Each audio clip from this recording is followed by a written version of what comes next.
Today marks World Day Against Human Trafficking. It's a day to help raise awareness and promote the protection of rights for human trafficking victims. I'm joined by FBI Special Agent in Charge Jason Carley and State Attorney Melissa Nelson here in the studio. Thank you all both for coming. Thanks for having us. Thanks for having us. Melissa, I want to start off with you. How is human trafficking defined? So human trafficking is really a crime of exploitation and manipulation. It's obviously in our federal and state statutes. Mm-hmm. It's a crime that we both, partnering with our law enforcement agencies, work to investigate and hold traffickers accountable and prosecute them. It is a underreported crime, and one that often, if we cannot prosecute, we certainly can work to help the victims get on their feet and get stable housing, et cetera. How often? I know that obviously it's not something that we think about. Like human trafficking, we think about it as something like, oh, this happens in the movies. We've seen a Liam Neeson movie or two that deals with this, but we never think about it happening here in United States, in Florida, in Jacksonville. Special Agent Carley, how often does this happen in Jacksonville?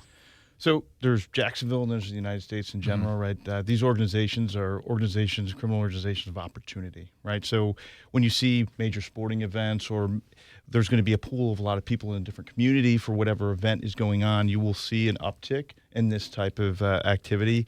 For those criminals that are out there, they are going to try to exploit individuals that are out there that are coming from maybe difficult situations and misuse them, put them into potential sex trafficking, labor trafficking, those types of things.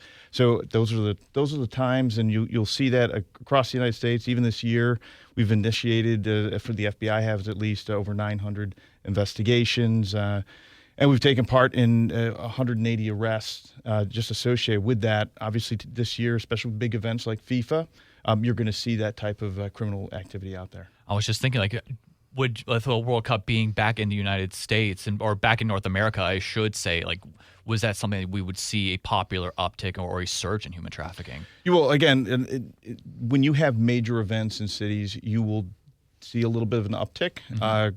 Criminal organizations are going to be about opportunity and making monetary value.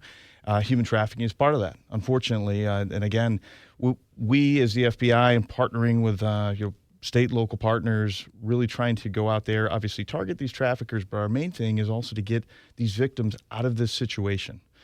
Some of them are, in a sense, trapped in those situations because they come from difficult means, and it's difficult for them to get out of it. That's why we offer our victim specialists and advocates out there to try to get them out of those situations and help them get in a better way of life. What are signs to look for if we see someone just like out and about, like that they may be trafficked? Well, I will say especially when you see several even underage individuals that are staying in different locations, if you see something that seems out of place, maybe they're unsupervised or there are different tell signs that make the hair stand up on the back of your neck, I would definitely advocate to the public to report it to local law enforcement. Call 1-800-FBI and report it. You can see that suspicious behavior out there, especially when you see what you believe to be underage children they're with adults. Melissa, when it comes to like human trafficking, who do traffickers usually target? They target vulnerability, vulnerable children, vulnerable women, often women who are addicted to drugs, and they exploit those vulnerabilities. So often when you ask about telltale signs, what we see in the criminal context, women who get arrested end up in the system for prostitution. Not all prostitution or sex workers are in fact human trafficking victims, but many are. And so that is something that we look at, and our investigators and prosecutorial assets who have an expertise in this and our victim advocates, they're looking for red flags. So somebody may enter the system on one crime, but they're looking for and probing deeper about what's really going on in this situation. Is there a particular demographic? I know that you mentioned the vulnerable people, but is there a particular demographic that they search for a little bit more? Like maybe it's teenage girls from 16 to 18, or is it like, women from, 20s on or something? No, there's not a particular demographic. I will say, too, with the surge in technology that has broken down barriers and access to children on their phones. But many of the cases that we've handled, I would say a consistent thing are women who have unstable housing, have substance abuse issues, and are vulnerable. That's the main consistent theme among all demographics, age, gender. It's really vulnerability. Special Agent in Charge Jason Carley and State Attorney Melissa Nelson joins us here on Jacksonville's Morning News in Depth. Melissa, you brought up a point that I wanted to ask. With all the advancements in technology, when we have things like tracking, we have things like social media, and I'll ask you just, Jason, as well, is it easier or is it more difficult now with all these advancements to prevent human trafficking? Well, I think it's actually in both realms, especially when you're talking about difficulty with it out there. Because there's so much social media out there, because there's such an ability to reach those people, you are going to find that does create the vulnerability to have communications with someone that's trying to get you out of a difficult situation and try to get you to come and do something that they're not intending to do in the first place, however, put them in a difficult situation and they start getting trafficked. It's the vulnerable, like the state attorney was talking about, that really get preyed on. And we can see that, unfortunately, because of that technology, that communication out there, it does kind of cut down some of those barriers. Let's say, like in the unfortunate, if somebody was trafficked or if we witnessed somebody being trafficked and you're a family member of that, what should you do immediately? Like, what steps can you take? Immediately call law enforcement. Law enforcement, you want to take steps to get involved and get law enforcement involved, because we have the tools, we have the victim specialists, we have the ability to get those victims an avenue to talk to some of those nonprofit organizations out there that can put these victims in a better space and give them a better opportunity in their life. So my recommendation is always to contact law enforcement. I was just going to add, one of the challenges in obtaining successful prosecutions in these cases are having victims actually engage in the system. They're often very reticent to participate in the criminal justice system for a variety of reasons. So Jason is correct. Having victim specialists and advocates, especially our nonprofit partners, being able to get victims in stable housing, clean, in counseling, and getting them in a better situation affords us as law enforcement and as prosecutors a better chance of having their participation in a prosecution to hold somebody accountable. Traffickers prey on these victims, and often there's something called trauma bonding with them. These victims feel compelled and often do return to their traffickers. How difficult is it to get a conviction with that? Because I know that as you mentioned, the trauma bonding, like sometimes when they are recovered, the hardest part now is to convict the people, because they're fearful because they might come back and affect the people that they love or something along those lines. Well, we've actually seen that happen. We've seen traffickers act with violence both against victims and victims' families. And so that fear is very real. And so our approach is this. Sometimes we may not be able to stand up or obtain a conviction on the human trafficking charge. Sometimes we are able to, but if we can't, these people who traffic women and children are engaged in criminal enterprise.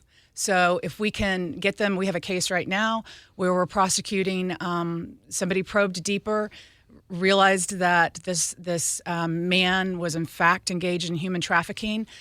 We were not successful in getting his victim's cooperation, but we were able to violate him on his sex offender status. And so we've charged him with 11 counts of that, and we'll pursue incapacitating him for that reason. And so our approach is when we know somebody's engaged in this, they're likely engaged in other criminal activities, selling drugs, violation of their probation. And so we'll use whatever levers we have to take them off the street, even if we can't bring a victim to court, if we don't have her cooperation in order to sustain a prosecution. I've seen posts on social media where they will say something along the lines of like, oh, if you see a random shopping cart behind your vehicle, that means human traffickers are targeting you when you get out. Are those true, or is that just more like Facebook fear mongering?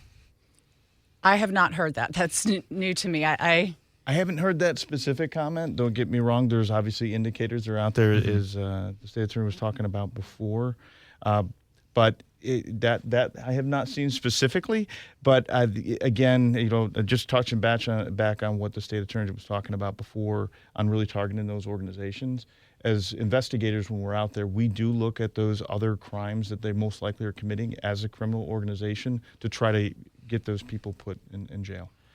I don't know what the fullest extent you all can talk about with this, but is there a particular case where that like kind of just stands out to you in terms of human trafficking that just kind of shocked you in a way? And I know you've been in the FBI, you see a whole bunch of things, so it's probably difficult to shock you guys, but what's something that's like stood out to you about like one of these human trafficking cases? What stood out to me is kind of what the state attorney talked about before, which is the victims sometimes want to just go back to that lifestyle or to those traffickers or to that way of life because they don't understand or see the way out, because they feel trapped in it or there's fear around it.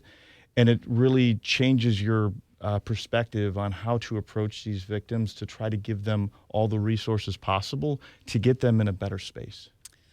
Yes, there are several cases that come to mind, but one in particular to the question, have we been shocked, where a defendant who's now in prison and was trafficking women, not just one, but multiple women, was caught on surveillance of a hotel, a motel, stabbing his victim repeatedly, one of the women that he was trafficking.